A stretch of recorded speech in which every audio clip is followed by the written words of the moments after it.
ഗ്രീഷ്മ അന്തസ്സോടെ കലക്കി കൊടുത്തു. വിഷം കലക്കി കൊടുക്കുന്നതിന് എന്ത് അന്തസ്സാണുള്ളത്? എന്നിട്ട് കമാൽ പാഷ സാറിനെ പോലുള്ള വലിയ മനുഷ്യർ വന്ന് ഗ്രീഷ്മയെ ന്യായീകരിക്കുന്ന പോലെയാണ് സംസാരിച്ചത്. ഗ്രീഷ്മയെ ഷാരൻ ഉപദ്രവിക്കാറുണ്ടായിരുന്നു, ചില ചിത്രങ്ങൾ ഷാരൻ എടുത്തു വെച്ചിരുന്നു എന്നൊക്കെ. ഇങ്ങനൊന്നും പോലീസ് കണ്ടെത്തിയിട്ടില്ല, ഇങ്ങനൊന്നും കോടതിയുടെ വിധിയിലുമില്ല. കമാൽ പാഷ സാറിനെ അറസ്റ്റ് ചെയ്യണം എന്നാണോ? ഇവനെ പോലുള്ളവരെ ബാക്കി വെച്ചേക്കരുത്. എന്ത് മര്യാദയാണ് അവൻ കാണിക്കുന്നത്? ഉറപ്പാണോ ഗ്രീഷ്മയ്ക്ക് തൂക്കുകയർ കിട്ടില്ല എന്നുള്ളത്? എനിക്ക് മാക്സിമം 14 വർഷമല്ലേ കിടക്കൂ. ഞാൻ 36 വയസ്സ് വെളിയിറങ്ങും. അത് കഴിഞ്ഞ് സുഖമായിട്ട് ജീവിക്കാലോ. എന്തൊരു മനസ്സാണത്. ടോവിനോയും ഐശ്വര്യലക്ഷ്മിയും തമ്മിൽ ഒരു സിനിമയിൽ ഒരു രംഗമുണ്ട്. അതില് ഐശ്വര്യലക്ഷ്മി വളരെ തമാശയോട് പറയുന്നു, sex is not a promise എന്നൊക്കെ പറയും. ടോവിനോ എന്ന് പറഞ്ഞാൽ ടോവിനോ ജയിലിൽ കിടക്കും. ഐശ്വര്യലക്ഷ്മി അതിജീവിതയുമാകും. പലതവണ റിസർച്ച് ചെയ്ത് ഏറ്റവും കടുപ്പമുള്ള രീതിയിൽ ഇവന്റെ മരണത്തിന് കാരണമായി എന്നുള്ളൊരു വിഷയം സത്യമാണ്. അത് നമ്മൾ കാണാതിരിക്കരുത്. നിവിൻ പോളി കഷ്ടകാലത്തിന് ആ സമയത്ത് ദുബായിലായിരുന്നെങ്കിൽ, നിവിൻ പോളി അറസ്റ്റ് ചെയ്തില്ലായിരുന്നു സാർ. അതിനുശേഷം നിങ്ങൾ മുകേഷിന് ഉമ്മയൊക്കെ കൊടുത്തിട്ടുണ്ടല്ലോ. ഞാനിങ്ങനെ ഫ്രണ്ട്സിന് ഇടയ്ക്കിടയ്ക്ക് ഉമ്മ അയക്കാറുണ്ട്. സരിത കള്ളപ്പരാതിയാണ് കൊടുത്തത് എല്ലാവർക്കും അറിയാം. എല്ലാവർക്കും അറിയാമെന്ന് വിചാരിക്കണ്ട. അവസാനം കോടതി കണ്ടെത്തി. നമ്മുടെ ഏതെങ്കിലും മീഡിയ, ഞാൻ രാഹുൽ ഈശ്വറിനെ വിടും, ഏതെങ്കിലും ഒരു മീഡിയെങ്കിലും നിവിൻ പോളിക്കെതിരെ കള്ളപ്പരാതി കൊടുത്ത വ്യക്തിക്ക് ഒരു FIR ഇട്ടോ നോട്ടീസ് കൊടുത്തോ എന്നെങ്കിലും ചോദിച്ചു? എന്തുകൊണ്ടാണ് ഇല്ലാത്ത? ഹണി റോസിന്റെ പരാതിയിൽ കേസെടുക്കാൻ പറ്റില്ല എന്ന് പറഞ്ഞ് പോലീസ് കൊടുത്തു. ഏതെങ്കിലും ഒരു മാധ്യമം ഹണി റോസിന് തിരിച്ചടിയെന്ന് കൊടുത്തു? ഹണി റോസിനോട് പെറ്റമ്മ നയവും രാഹുൽ ഈശ്വറിനോട് ചിറ്റമ്മ നയവും ഗ്രീഷ്മയോട് പെറ്റമ്മ നയവും പുരുഷന്മാരോടും ഷാരോടും ചിറ്റമ്മ നയവും പാടില്ല. നമ്മുടെ ഋഷിരാജ് സിംഗിനെ ഓർമ്മ കാണും. സിംഗം, നമ്മുടെ സൂര്യയുടെ സിംഗം പോലെയുള്ള ഋഷിരാജ് സിംഗ് സാർ പറഞ്ഞൊരു കാര്യം ഓർമ്മ കാണും. 14 സെക്കൻഡ് ഒരു പെൺകുട്ടിയെ നോക്കിയാൽ കേസെടുക്കാൻ വകുപ്പുണ്ട് എന്ന്. അങ്ങനൊരു വകുപ്പ് ഇന്ത്യൻ നിയമത്തിലില്ല. അമല പോൾ സെയിന്റ് ആൽബർട്ട്സ്, നമ്മുടെ കൊച്ചിയിലുള്ള സെയിന്റ് ആൽബർട്ട്സ് കോളേജിൽ ഒരു പരിപാടിക്ക് പോയി. ഭയങ്കരമായിട്ട് ലോനെക്കും ക്ലീവേജും ഉള്ള ഭയങ്കര മൈക്രോ മിനി സ്കേർട്ട് ഇട്ട് പോകുന്ന ഒരു വ്യക്തിയാണ്. നമ്മുടെ എത്രയോ വലിയ നടിമാരുണ്ട്. ശ്രീമതി മഞ്ജു വാറുണ്ട്, ശോഭനയുണ്ട്, കാവ്യ മാധവനുണ്ട്. അവർ വരുന്നതിനെക്കാട്ടി കൂടുതൽ ആൾക്കാർ സണ്ണി ലിയോൺ വരുമ്പോൾ വരുന്നത് അവരുടെ കലയോടുള്ള സ്നേഹവും അല്ലെങ്കിൽ ഒന്നും അല്ലല്ലോ. ഇതേപോലെ മിയ ഖലീഫ എന്ന് പറയുന്ന വ്യക്തി അവര് ഉപേക്ഷിച്ചു. നല്ല കാര്യം. അത് തെറ്റായിരുന്നു അല്ലെങ്കിൽ തന്റെ ജീവിതത്തിൽ മോശമായിരുന്നു പിന്നീട് അവർ പറയുണ്ടായി കേട്ടോ, ഞാൻ പറയുന്നതല്ല, അവർ പറയുണ്ടായി. സാർ, അപ്പൊ സാർ ഉദ്ദേശിക്കുന്ന മാന്യമായ വസ്ത്രം എന്താണ്? സാരിയാണോ ചുരിദാറാണോ? നമ്മൾ വായിച്ചിരിക്കേണ്ട ഒരു പുസ്തകമുണ്ട്. അതായത് പരിശുദ്ധ ബൈബിളും ഖുറാനും ഗീതയൊക്കെ കഴിഞ്ഞാൽ നമ്മൾ എല്ലാ മനുഷ്യരും, പ്രത്യേകിച്ച് ആണുങ്ങളും പെണ്ണുങ്ങളും വായിച്ചിരിക്കേണ്ട പുസ്തകത്തിന്റെ പേരാണ് ഇതെല്ലാം വെറും യാന്ത്രികമാണ്, നീ ഏത് ഡ്രസ് ഇട്ടാലും ഞാൻ വേറൊരു രീതിയിൽ നിന്നെ നോക്കില്ല എന്നൊക്കെ ഒരു പുരുഷൻ പറയുകയാണെങ്കിൽ ഓർത്തു വെച്ചോളൂ, കള്ളനാണ്.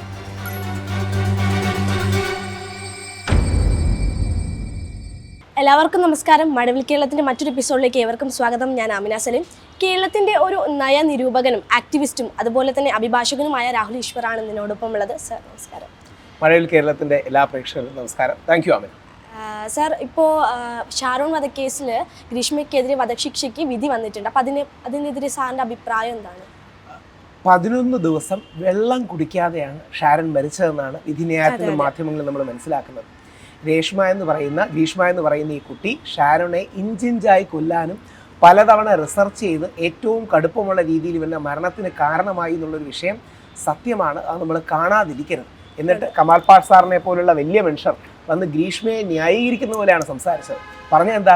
ഗ്രീഷ്മ അന്തസ്സോടെ കലക്കി കൊടുത്തു. എന്തോന്നാണ് അന്തസ്സോടെ? വിഷം കലക്കി കൊടുക്കുന്നതിന് എന്ത് അന്തസ്സാണുള്ളത്? എന്നിട്ട് ഗ്രീഷ്മ കോർണർ ചെയ്യപ്പെട്ടവൻ ചെയ്തതാണ്, വേറെ വഴിയില്ലാത്തതുകൊണ്ട് ചെയ്തതാണ്, ഷാരൻ പ്രാർത്ഥിക്കാൻ പോയതൊന്നും അല്ലല്ലോ. അവസാനം ഗ്രീഷ്മ ഇരയും ഷാരൻ വേട്ടക്കാരനും എന്ന രീതിയിൽ ഗ്രീഷ്മയെ ഷാരൻ ഉപദ്രവിക്കാറുണ്ടായിരുന്നു, ചില ചിത്രങ്ങൾ ഷാരൻ എടുത്തു വെച്ചിരുന്നു എന്നൊക്കെ. ഇങ്ങനൊന്നും പോലീസ് കണ്ടെത്തിയിട്ടില്ല, ഇങ്ങനൊന്നും കോടതിയുടെ വിധിയിലുമില്ല. അപ്പം കമാൽ പാഷ സാറിനെ പോലെ വലിയൊരു ജഡ്ജിക്ക് അങ്ങനെ പറയുന്നത് ഈ ഫെമിനിസ്റ്റുകളുടെ കൈയ്യടി കിട്ടാൻ വേണ്ടിയാണ്. നാളെ ഒരു കാര്യം അവനെ ആലോചിക്കുക. നാളെ നമ്മുടെ മഴവിൽ കേരളത്തിന് ഞാൻ വന്ന് ഷാരനാണ് ഗ്രീഷ്മയെ കൊന്നതെന്നിരിക്കട്ടെ. ഷാരൻ ഗ്രീഷ്മയെ കൊല്ലുകയും ഷാരൻ ഇതേപോലെ വിഷം കലക്കി കൊടുത്ത് ഗ്രീഷ്മ മരിക്കുകയും 11 ദിവസം വെള്ളം കുടിക്കാൻ പറ്റാതെ മരിക്കുകയും ചെയ്യും. ഞാൻ ഷാരനെ ന്യായീകരിക്കാൻ ഇതേ വാക്കുകൾ പറഞ്ഞാലോ?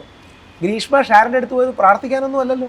ഗ്രീഷ്മയെ ഷാരൻ ഗത്യന്തരമില്ലാതെ കൊല്ലേണ്ടി വന്നതാണ്. ഷാരൻ മിടുക്കനാണ്, കോളേജിലൊക്കെ റാങ്ക് കിട്ടിയ പയ്യനാണ്. അവസാനം ഗതിയില്ലാതെ അന്തസ്സോടെ ഷാരൻ കഷായം കലക്കി ഗ്രീഷ്മയെ കൊന്നു എന്ന് പറഞ്ഞാൽ എന്നെ അറസ്റ്റ് ചെയ്യും. കമാൽ പാഷ സാർ പറഞ്ഞ തെറ്റാണെന്നെങ്കിലും പറയാൻ നമുക്ക് അറിഞ്ഞോ വേണം. കമാൽ പാഷ സാർ വലിയ ആളാണ്.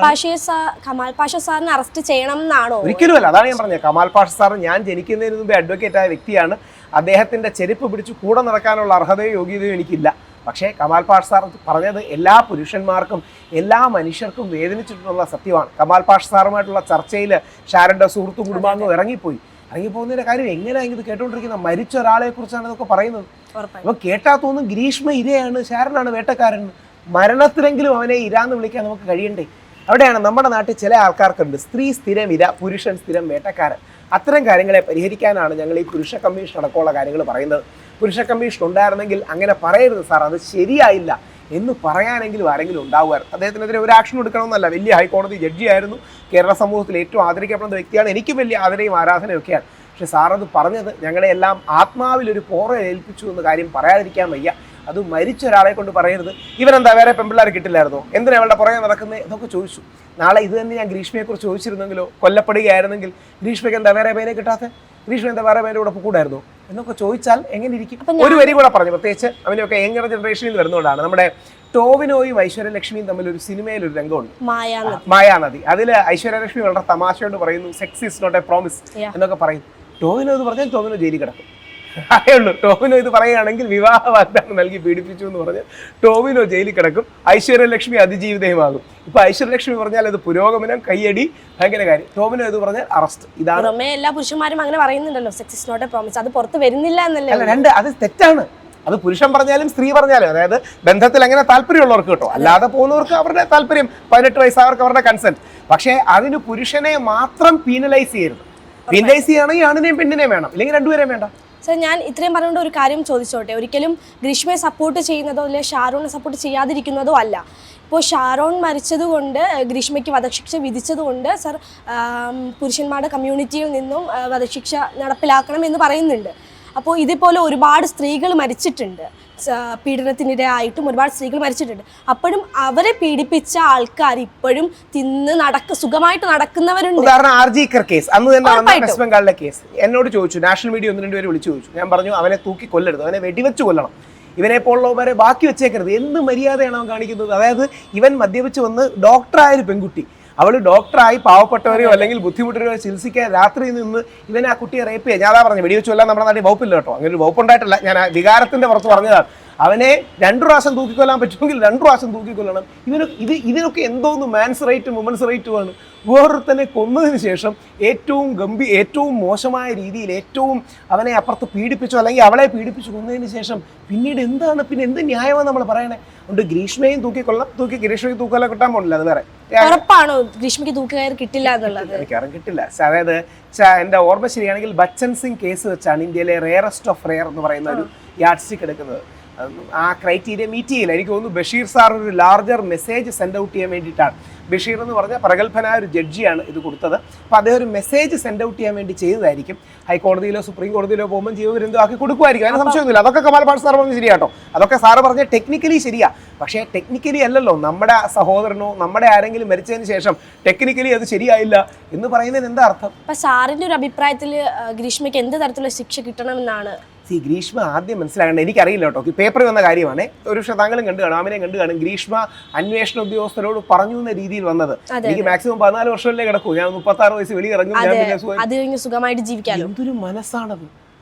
അങ്ങനെയൊക്കെയാണോ പറയേണ്ടത്? അതായത് അങ്ങനെ പറയേണ്ടത് ഞാൻ മനഃപൂർവ്വമല്ല, അങ്ങനെയാണോ മനസ്സിൽ ചിന്തിക്കേണ്ടത്? ഒരാളെ കൊന്നാലൊരു കുറ്റബോധം വേണ്ടേ? ഞാൻ 14 വർഷം കഴിഞ്ഞ് വെളിയിറങ്ങുമല്ലോ, ഞാൻ ജീവിക്കുമല്ലോ എന്നൊക്കെ പറയുന്നതിനെ എന്തൊരു മനസാക്ഷി ക്രിമിനലല്ലേ ഗ്രീഷ്മ? അപ്പോഴും അത്രയും ആത്മവിശ്വാസത്തോടെ പറയുന്നത് ജയിലിൽ അവർ സേഫ് ആണ്, 3 നേരം കഴിക്കാൻ കിട്ടുന്നു, സുഖമായി ജീവിക്കുന്നു. എല്ലാ പ്രതികളും അങ്ങനെ തന്നെയാണ്. എവിടെയാണ് നമ്മൾ ഈ കഴിഞ്ഞ നൂറ്റാണ്ടിലെ സ്ത്രീകൾ പറയുന്ന എല്ലാം ശരിയാണ് എന്ന് വിശ്വസിക്കുന്ന ആൾക്കാരാണ്. ഇപ്പോഴും അങ്ങനെ തന്നെയാണ് 99%. പക്ഷേ ഈ 1% അല്ലെങ്കിൽ ശരിയല്ലാത്ത കാര്യങ്ങൾക്ക് വേണ്ടി ദുരുപയോഗം ചെയ്യുന്നു, ചീത്ത കാര്യങ്ങൾക്ക് വേണ്ടി യൂസ് ചെയ്യുന്നു എന്നുള്ളതാണ് ഈ വ്യാജ പരാതികളൊക്കെ വരുന്നത്. നമ്മുടെ സുപ്രീം കോടതി പറഞ്ഞിരിക്കുന്നത് എന്താ അറിയാമോ? പെൺകുട്ടി ഒരു പരാതി പറഞ്ഞാൽ വേറെ ഒരു തെളിവും വേണ്ട, ഈ പരാതിയുടെ ബേസിൽ മാത്രം ഒരാളെ ശിക്ഷിക്കാം. പക്ഷെ ഒരു കാര്യമുണ്ട്, ആ മൊഴികളിൽ കൺസിസ്റ്റൻസി വേണം, മൊഴികളിൽ മാച്ച് വേണം. ഉദാഹരണം സിദ്ദിഖിന്റെ കാര്യം എടുക്കാം. സിദ്ദിഖിനെതിരെ വന്ന പരാതി എന്താ അറിയാമോ? ആദ്യം 11 പേർക്കെതിരെ ഈ കുട്ടി ഫേസ്ബുക്കിൽ 9 പേരും 11 പേർക്കെതിരെ ഇട്ടു. അതിൽ 4ാമത് എന്തുവായിരുന്നു സിദ്ദിഖ്? അന്ന് പറഞ്ഞത് വാക്കുകൊണ്ട് അബ്യൂസ് ചെയ്തു, വെർബൽ അബ്യൂസ് എന്നായിരുന്നു. കുറച്ചു കാലം കഴിഞ്ഞപ്പോൾ പറഞ്ഞു നീളാ തിയേറ്ററിൽ വെച്ച് സെക്ഷൽ ഫേവർ ചോദിച്ചു. കുറച്ച് കഴിഞ്ഞപ്പോൾ പറഞ്ഞു റേപ്പ് ചെയ്യുന്നു. അതെങ്ങനെയാണ് ഇങ്ങനെ മാറി പോകുന്നത്? ശരി, സിദ്ദിഖിന്റെ കൂടെ ബാക്കി 10 പേർക്കെതിരെ ഇട്ടില്ലേ, അവർക്കെതിരെ പരാതി കൊടുക്കാത്തത് അതെന്താ? ബാക്കിയുള്ളവർ പീഡിപ്പിച്ചെങ്കിൽ ആ പീഡനം ഓക്കെയാണോ? ഇതിന്റെ പ്രശ്നം എന്ന് പറഞ്ഞാൽ ഇതൊന്നും അങ്ങനെയല്ല. അല്ലെങ്കിൽ നിവിൻ പോളിയുടെ കാര്യം ശ്രദ്ധിച്ചു കാണും. നിവിൻ പോളി ഭാഗ്യത്തിന് കൊച്ചിയിലുണ്ടായിരുന്നു. നിവിൻ പോളി കഷ്ടകാലത്തിന് ആ സമയത്ത് ദുബായിലായിരുന്നെങ്കിൽ നിവിൻ പോളി അറസ്റ്റ് ചെയ്യില്ലായിരുന്നു. നിവിൻ പോളി കേരളത്തിലാണെന്ന് തെളിയിച്ചിട്ട് ഈ വ്യക്തി എന്നോടൊക്കെ വരും ചർച്ചയ്ക്ക് ഇരുന്നിരുന്നു. അതായത് 7 തൊട്ട് 9 വരെയുള്ള ചർച്ചയ്ക്കൊക്കെ ഇരുന്നിരുന്നു. പിന്നീട് പച്ചക്കള്ളം പിടിക്കപ്പെട്ടപ്പോൾ ചാനലുകാർ ചോദിച്ചു, ഡേറ്റ് നിവിൻ പോളി ഇവിടെ ആയിരുന്നല്ലോ, അത് ഉറക്കപ്പിച്ചിൽ ഞാൻ ഡേറ്റ് പറഞ്ഞ് മാറിപ്പോയതാണ്. കേട്ട് കാണും, ഉറക്കപ്പിച്ചിൽ ഡേറ്റ് പറഞ്ഞത് മാറിപ്പോയതാണ്. ഈ മുകേഷിനെതിരെ പരാതി കൊടുത്ത സ്ത്രീ, സാർ അതിനുശേഷം നിങ്ങൾ മുകേഷിന് ഉമ്മയൊക്കെ കൊടുത്തിട്ടുണ്ടല്ലോ. ഞാനിങ്ങനെ ഫ്രണ്ട്സിന് ഇടയ്ക്കിടയ്ക്ക് ഉമ്മ അയക്കാറുണ്ട്. പിന്നീട് 40,000 നിങ്ങൾ ചോദിച്ചതോ, അത് എൻ്റെ ഒരു ബ്രദർ വന്ന് ഈ വിഷയങ്ങളെല്ലാം അറിഞ്ഞപ്പം മുകേഷിനോട് 40,000 രൂപ വാട്സപ്പിൽ ചോദിച്ചതാണെന്ന് പറയുന്ന കള്ളങ്ങൾക്ക് എന്തെങ്കിലും ഒരു മര്യാദ വേണ്ടി. ഒരു സ്ത്രീ വന്ന് 7 പേർക്കെതിരെ 11 പേർക്കെതിരെ കൊടുക്കുകയാണ്. ബാലേന്ദ്രമേനോൻ സാറിന് 70 വയസ്സായി. അദ്ദേഹം, മക്കള്, കുടുംബം, കൊച്ചുമക്കള്, ഇവരെല്ലാം അവരുടെയൊക്കെ ട്രോമ ഒന്ന് ആലോചിച്ച് പോകണം. ഇതാണ് അതിലെ പ്രശ്നം. ഇപ്പോഴും സ്ത്രീകൾക്ക് മാത്രം ഫേവർ കിട്ടുന്നുണ്ട് എന്നൊരു തോന്നലുണ്ടോ? അല്ല, സ്ത്രീകൾക്ക് പരാതി കൊടുത്താൽ ഫേവർ കിട്ടണം. സ്ത്രീപക്ഷമാകണം നിയമം, പക്ഷെ പുരുഷ വിരോധമാകരുത്. അത്രയേ ഉള്ളൂ. സ്ത്രീപക്ഷമാകണം. കാര്യം ശരിക്കും നമ്മുടെ നാട്ടിൽ ഇന്നും ആത്മാർത്ഥമായി നമ്മൾ ചിന്തിച്ചാൽ സ്ത്രീകൾക്കാണോ പുരുഷന്മാർക്കാണോ കൂടുതൽ പ്രശ്നമെന്ന് ചിന്തിച്ചാൽ ഒരു സംശയം വേണ്ട, സ്ത്രീകൾക്കാണ്. പുരുഷന്മാരുടെ 10 മടങ്ങ് സ്ത്രീകൾക്ക് തന്നെയാണെന്നുള്ള കാര്യത്തിൽ യാതൊരു തർക്കവുമില്ല. ബസ്സിൽ പോകുമ്പം, വഴിയിൽ, സൈബർ സ്റ്റോക്കിംഗ്, ബുള്ളിയിങ് എല്ലാം സ്ത്രീകൾക്കാണ് നേരിടേണ്ടി വരിക. അതുകൊണ്ട് സ്ത്രീപക്ഷമാകണം നിയമങ്ങൾ. എന്നാൽ പുരുഷൻ ഈ പ്രശ്നങ്ങൾ വന്നാൽ പറയാൻ എവിടെയെങ്കിലും കൂടെ വേണ്ടേ?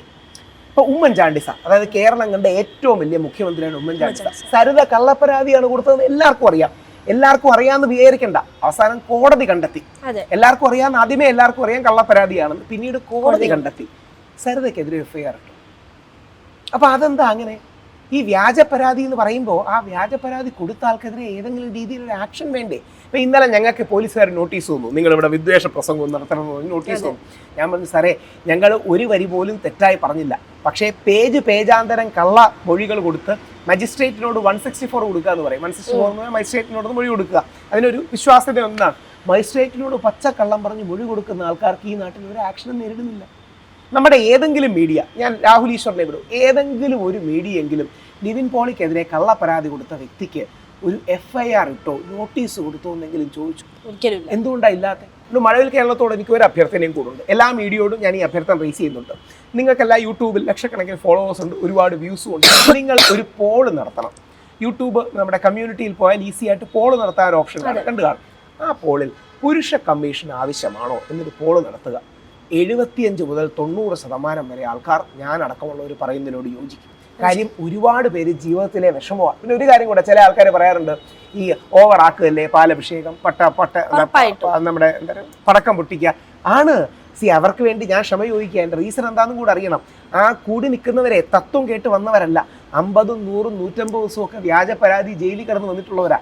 അതായത് ഇന്നലെ അവിടെ കിടന്ന് ബഹളമൊക്കെ വെക്കുന്ന ചില ആൾക്കാരെ നിങ്ങൾ കണ്ടു കാണും. അതിലെ ഒരാൾ, പ്രധാനമായിട്ട് ചില മീഡിയ എടുത്ത് കാണിച്ചാൽ 150 ദിവസം വ്യാജ പരാതി വിഷയത്തിൽ ജയിലിൽ കിടന്നു.